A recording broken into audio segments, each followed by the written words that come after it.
Please join us in welcoming Liz and Naila to the stage for a fireside chat. Hi, everybody. Hi. This is like an intimate chat in front of 300 of our best friends. Well, I am just so honored to be here this afternoon to honor my friend Liz and to have this conversation with you. And I wanted to start with just a few thoughts about you. And I need my glasses because it's that all of a sudden this year I can't see without these. I don't know how it happened. So people could read your bio and learn a lot about you. They would learn that you are a highly accomplished woman, you're an executive, you're a philanthropist, you're a leader of the Cleveland Avenue Foundation for Education. And there's a lot to be said about your work and your body of work, the way that you have supported the visions and dreams of Black leaders, the way you have led all of us in thinking about our mentoring structures and philanthropy in Chicago. But I want to say a couple of things about Liz the person, Liz the woman, as we start. Don't make me cry. And that's not hard to do, y'all know. So. Because I think that deep humanity who you are, that's at the core of everything else that you do. And I have 3 things I want to share about you. One is, this is one of the most caring women that you will ever meet. She cares about you, her colleagues, leaders, your children, your family. And I think that for me, what's important about that is that leading from a sense of caring for the whole person. And it infuses both your own life in that you are a whole person who lives and vacations and floats down rivers and jumps off of things and takes care of your family and centers that, but also in the way that you embrace and care for others. And I think that extends to community. I was thinking about that today.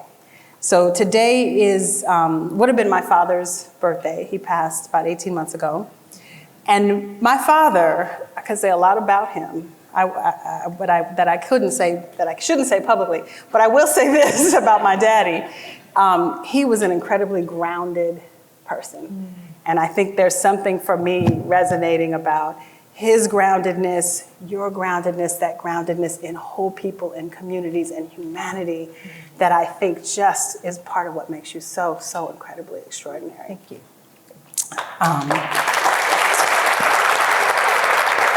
And so 2 more things, and I'll try to move a little more quickly. Liz moves with integrity. She holds herself and others to an incredibly high standard in everything. And I've seen this, again and again and again in the ways that our professional lives have intersected. But Liz is one of those people that if you're going a little off path, she give you one of those looks.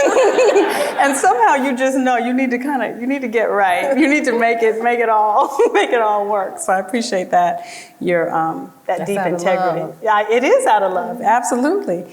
And then finally, I think what's extraordinary about you is that you see light and possibility where other people don't yet. And that is, for me, the definition of a true visionary. Like you see possibility in people's careers, in institutions, in organizations, in our city, in ways that other people just don't. So I just want to say publicly how much I appreciate you, how much I appreciate your leadership in our city, and how much I appreciate your friendship in my life. Thank you. Well, I do want to say this. When Margaret and Jackie Davidoff, thank you both very much for making that phone call so many months ago to suggest that you would want to honor me. We talked about, the format that we would do this, and I asked if we could do a fireside chat with my friend Naila, because in any given moment, these seats could switch, and how much respect I have for you. We could rename this the Badass Woman Lunch, for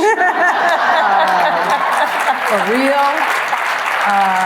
Because this woman right here is not even playing around. So thank you for those words, because they mean so much coming from someone like you. So thank you. There is the one difference between us.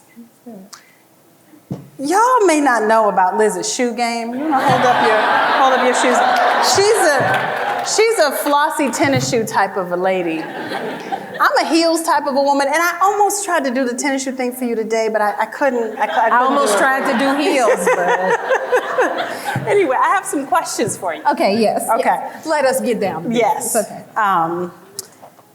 So your journey to this seat today has not been traditional in many ways. Can you share some of the moments that are important to you and what motivates you at this point in your life? Can I, before we start, there are a few thank yous Yes, that I please, want yes, to yes. say. I really thank Jackie and Margaret and Anya for this recognition. I sincerely appreciate you. I want to thank my teams from Cleveland Avenue and from the Cafe Group for being here. Nothing gets done without the support of you all, and I thank you for that. I want to thank the board members that we have here today. I want to thank all of the friends that I have here. I want to thank my family, my big sister, Bobby. I want to thank my son, Xavier. And most of all, see, it doesn't take much. I want to thank my husband, Don Thompson. Because when we talk about the key moments, right, I feel like I hit the lottery of life in 3 different points in my life. The first one was being born to John and Virginia Watson. You know, you all have heard me say many times that I was raised by the master. My mom, Virginia Hortons Smith Watson, was the master of love. And everything that I am is because of her. And I didn't know the dad that my siblings knew, because by the time I was born, my dad had turned to alcohol as his comforter. So I didn't get to know the dad that my older siblings knew. But what they tell me is that without me even knowing it, like I married my dad, that my husband's very much like my father. So that was the first lottery. The second lottery was in August of 1980 when I met Don Thompson at a welcome reception at Purdue. And, you know, we sat across the table from each other, and I thought, well, this is fine brother sitting across the table. I was only 16. I started college early, and so I wasn't supposed to be thinking about those things, but he was so fine. I'm like, who is this fine brother? But we were at Purdue, so we didn't really see each other again for that whole first semester. There's 40,000 students on campus. Come second semester, we were in the same calculus class, and I watched him for the first couple months, and I'm like, that's that fine brother I saw first time. Finally, on March 26, 1981, I got the courage to sit next to him in that calculus class, and we weren't even paying attention to Professor Schwigendorf, who was our professor teaching that Calculus 162 class, but I was instead focused on him. And it's how we both discovered that we had grown up, indeed, on the same street in Chicago, 4 blocks apart. Wow. And that street was Cleveland Avenue, and hence the name of both of our organizations. That was the second time that I hit the lottery. And some people think that don't know us from back then, that because of his amazing success and because of his incredible career in becoming the CEO, the first Black CEO of McDonald's Corporation, the world's largest restaurant company that operated in 120 countries and 1.8 million employees, they think when I say I hit the lottery, it's because of that. But I hit the lottery on March 26, 1981, when we didn't have nothing. And that was the second biggest blessing. And then the third biggest blessing of my life is when I had my son Xavier and my daughter Maya. And I have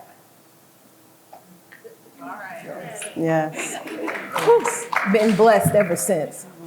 Couple other milestones in there as well. And I love you. When I came out of college, I worked for Meritech Corporation as an engineer. And after about 9.5 years, I realized that all of the joy I was deriving from my professional career was coming after 5 o'clock when I would go and volunteer for an organization called Junior Achievement. And so I realized that what I needed to do was follow my heart and my passion and leave. And I went to start City Year here in Chicago. It was the best career move of my life, and I never looked back one time. And then finally starting our family foundation, the Cleveland Avenue Foundation for Education, where we create a glide path of sorts that works with young people starting in their journey to get to college, all the way through working with what we call luminaries and awarding them $1 million to help them deepen their impact. So, Naila, when I think about the important parts of my life, it would be those. Yeah, that's quite an arc and quite a story. Yeah. And I guess I neglected to mention the part about how much I admire you and Don's partnership, and that as it's definitely relationship goals. Look, I tell you, I tell him this all the time. I've met people that may be, funnier, that may be more thoughtful, maybe they a little more handsome, not really, whatever. I've never in my life met anybody with the full package that he has, and I'm the most fortunate girl. I mean, this is what I like about y'all's marriage. You ever seen them on the dance floor? They are so in love with each other, and it's so evident. It's really, really I love that remarkable. brother. Yeah. He on a 2-year contract though. Yeah, no. Yeah, renewable, how many times? Renewable. It's nonstop renewable. Okay. So far. Indefinitely renewable. Indefinitely renewable. Okay, we'll take that. And he's doing good. That might be the so far. secret. That might be the secret. I recommend Ladies, it. yes. I recommend it. Well, you mentioned a key word, and you've mentioned it several times in this conversation so far, love. Love. And one of the things I've noticed about you is your leadership style. And the only way I can describe it is to say that you lead with love. Where did that come from, and what makes you so committed to it? Yeah, like I said, Naila, I was raised by the master. My mom's superpower was love, and that has become my superpower. And the thing is, I don't shy away from it. When I was in corporate, there was no room for me talking about love and this notion of radical love. But when I would be with my teams, I realized that all they really needed was for me to lean into who they were, talk to them about their kids, talk to them about what, they were passionate about. And I found myself more interested in that than I was in whatever the widgets or the networks or whatever it was we were trying to build.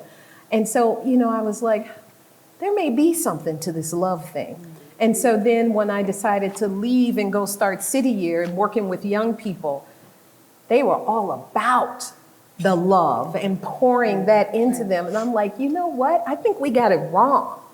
We have two major things that make us run, right? It's our brain and our heart. And in leadership, I think so many times we talk about leading from here, but we don't often talk about leading from here. And a dear friend of mine said to me this morning, she said, you realize that we don't plug in our heart for recharging every night. It just keeps running nonstop. And so for me, Naila, it is that thing that is so important to who we are that we don't give the credit to. I lean into that. And it's what makes all the difference, I think. Yeah. And it has to do with the connections to people, but I think also that sense of vision and hope. Yeah. Right? Like I think about that in relation to our ancestors when people, we do work in education, and there's no secret that our education system has some growth edges. Absolutely. But if there was, I'm going to have a lot of calls to action to this audience today, but one of them is lean into love. Yeah. It's okay to do that. The role models that we've looked towards, these, in many cases, men, fabulous as they may be, didn't necessarily lead with that. Right. When many of them may have wanted to, it wasn't the thing to do. And I say, that's fine, but there is a new face to leadership now, and let us lean in with what we know works. If we can do this for our families, for our children, we can do this for the people that we work with as well. Yes, beautiful. Well said.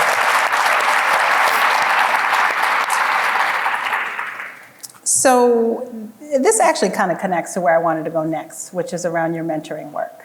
So part of your leading with love is supporting people on their career journeys and mentoring the next generation.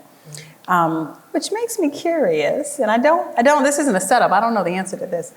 Who mentored you? And what makes you committed to mentoring other women in particular? Yeah. So I am very blessed to have in the audience today a woman by the name of Francine Shalunas, who has been my mentor since I was 27 years old. Francine, why don't you stand up? Yes.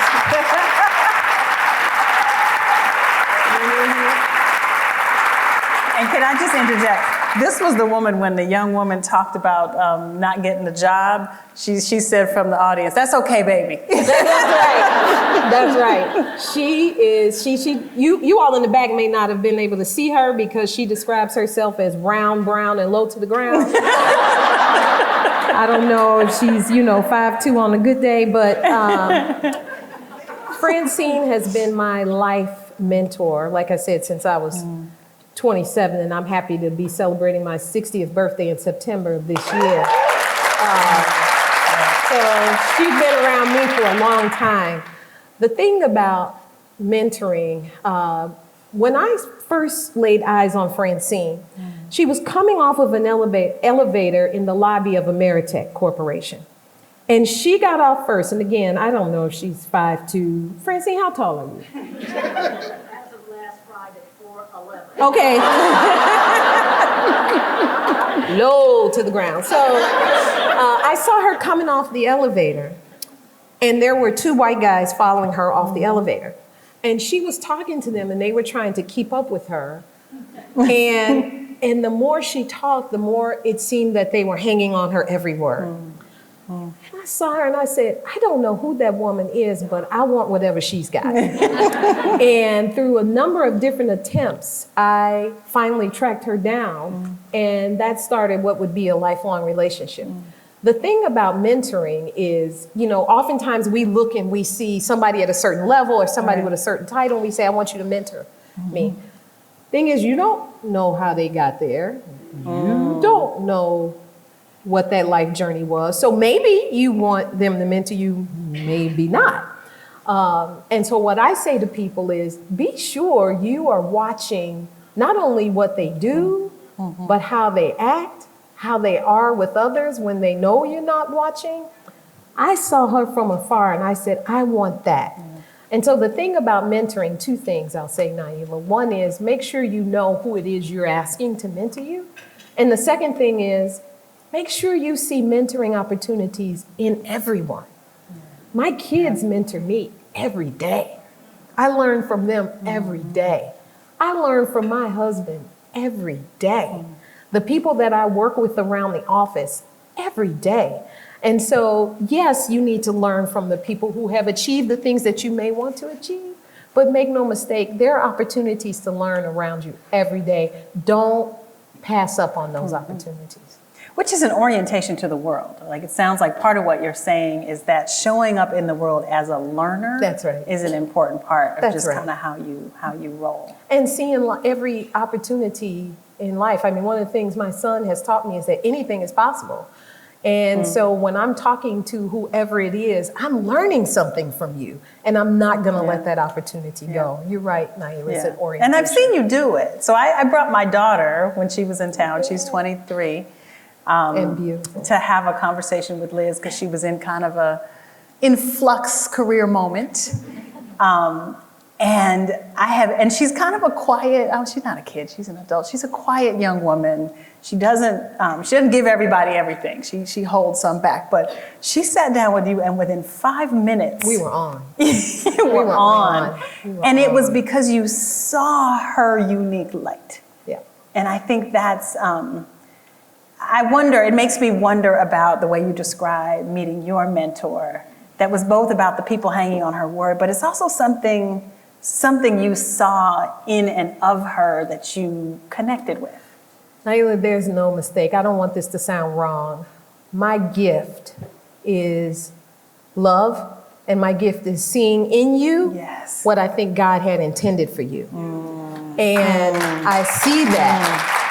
And I'm not okay with me until I know that you know what that is.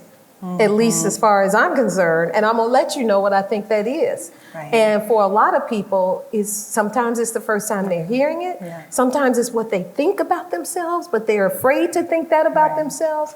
And I feel like I'm just here to say, no, that's right. Yeah. Let's get that. It's Let's calling get that. people to the highest version of It themselves. is. It Yeah. is. It is. Yeah. And it's all that I've ever Yeah. wanted to do. And have you always done it? Because now I'm imagining little kid Liz walking around the playground like a How prophet. about this? How about high school Liz? Okay, this was before Don, but high school Liz, where all, the guys were all my friends, right? And I'm like, one of y'all could ask me on a date, but all they really wanted to do was to talk, right? No, Liz, tell me about this, tell me about that. And I was happy to, but I've been, it's been consistent the whole over time. Yeah. The whole time. And within the family you were born into, did some of this evolve or take shape in your family? I think so. I've been surrounded by love my whole life. Like I said before, my big sister is here.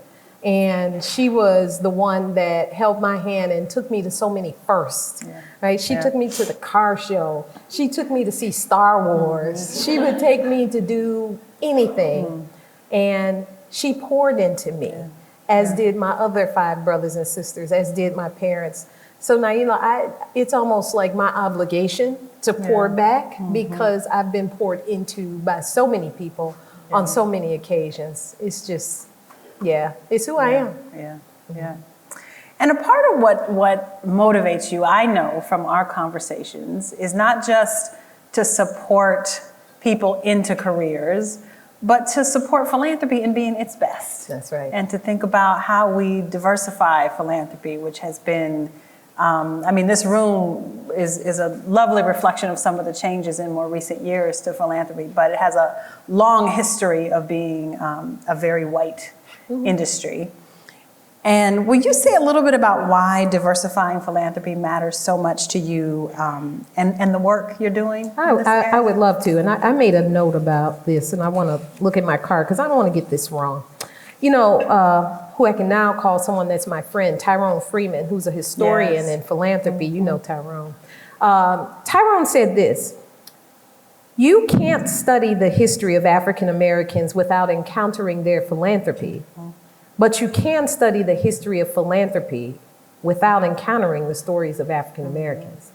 And I feel like there's just something not right about that, right? So philanthropy has always been diverse. We just haven't recognized or acknowledged that. And so for me, it's so important that we recognize that we've got to expand the definition of philanthropy. In my organization, we call it the 5 T's, right? The time, the talent, the treasure, your testimony, and your ties. So we talk about this all the time, but yet traditional philanthropy doesn't value some of those things like your testimony or your networks and things like that. So it's very important for me that we elevate so that everyone sees themselves as philanthropists and that the industry overall benefits from that.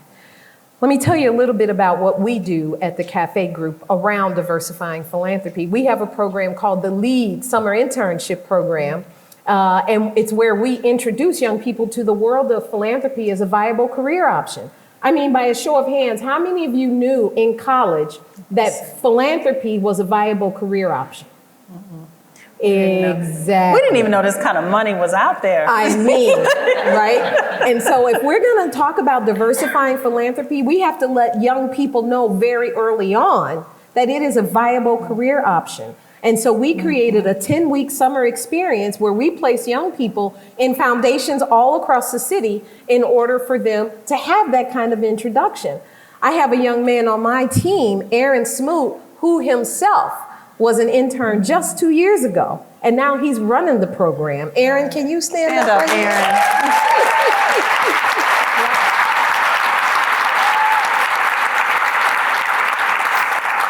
And not only that, but we have a young lady in the room. Amari, where are you? Amari was an intern herself. Yes. Just last summer. And so this is just one way that we look at diversifying philanthropy. Another thing that we do is because I have a dear friend named Carmita Saman, most of you all in the room know Carmita, who runs the Surge Institute. Carmita sat me down about 7 years ago and she said, Liz, the work that we're doing at Surge is amazing, but you haven't written us a check. And I mean, I mentored Carmita, I did all the things, but I hadn't written her a check. And she said, Liz, it matters. Because when you, as a Black philanthropist, writes me a check, it has so much meaning to it. And I thought about that conversation for a long time. And we created what's called our 1954 project. 1954 named after the year of Brown versus the Board of Education, the ruling that ended state-sanctioned segregation. But what most people don't know is along with that came the disenfranchisement of over 40,000 educators in our nation. 40,000 teachers, principals, and other school workers, all Black, lost their jobs. Why? Because integration went one way. Right. Our Black That's kids right. went to white schools, but our white kids didn't come to the Black schools. And so all those Black teachers lost their jobs when there were no more kids in their schools to educate. And they knew they would. They did. And supported Brown anyway. Anyway, because they knew it was to elevate the educational opportunities. And that's a whole nother conversation that we could talk about. But we began the 1954 project in order to do three things. One is to say that our Black leaders, those that are closest to a lot of the issues that we're trying to solve for, they are the ones that know our way out of this, right? They are the ones that are most proximate, to use that language, in order to create the solutions, the most relevant solutions to help us, number one. Number two, we want to radically reimagine philanthropy. We want to say, what happens when you invest in these leaders that are closest? What happens when we listen to them? And number three, we want to build a vibrant community of donors that are across the entire spectrum. So that's what we've done with the 1954 project. And oh, by the way, did I mention that we invest in them $1 million each in order for them to deepen the impact that they have. So that's the work that we do in order to diversify philanthropy. There's something else I've heard you talk about around diversifying philanthropy, which is the no with a comma and not the no with a period. Will you say something about what that is? One of the things that we found through listening, one of the tenets of our work, we listen first. Before I do that comma thing, let me share a story with you about the importance of listening. When we first started the 1954 project, we went around to a number of our friends and we said, we're thinking about doing this. Can you tell us things that we should consider? Can you tell us experiences you've had? Two of the people we talked to were Magic and Cookie Johnson. And they said, you know, we all hang out with folks like that. Magic and Cookie.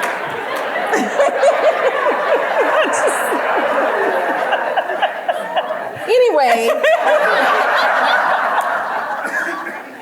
we sat down and we said, Irvin, you know, you've had a foundation that focuses on education. Tell us all the things. We had this amazing conversation. And at the end of it, he said, you know what, Liz, I want to thank you because that is the first time anyone has ever asked me what I thought before they asked me to write a check. And so, y'all, the power of listening is real. We all know that we're going to get around to the check, but I really want to know what you have to say. So in listening to the people that we partner with, to our grantees, one of the things they said to us is, when you say no, I'm not going to invest in your organization, it's always a comma for you, Liz, where for a lot of people it's a period. The answer is no, period. With you, the answer is no, but let me introduce you to someone who might. Yes. No, but let me talk to you about another prospect that you might want to court. It's no with a comma, and I want more people to get to the point where philanthropy is practiced with a lot more yeses, but if it's got to be no, it's no with a comma, not no with a period. And we know that matters a lot in general, but that it matters even more for folks who come from worlds where that ask doesn't feel natural. That's exactly right. Yeah. What can women in this room do around support, being co-conspirators with you in diversifying philanthropy? So I want to call out a group of women in this room that are my mentors, my friends, the women of color who run the foundation. Yes. Where y'all at? Whoa. Let me see, my work sisters.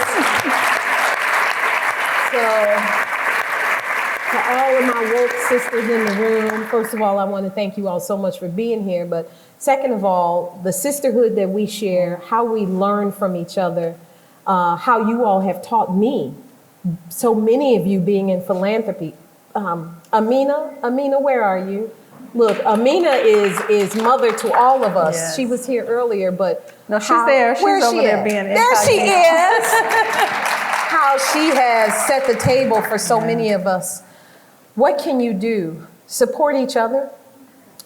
You know, sometimes women aren't always friendly to each other, and I hate to say that in 2023, but y'all know that's sometimes true. Yeah. And I find that's less and less the case, but I find it's still the case in some times. So I would say support each other.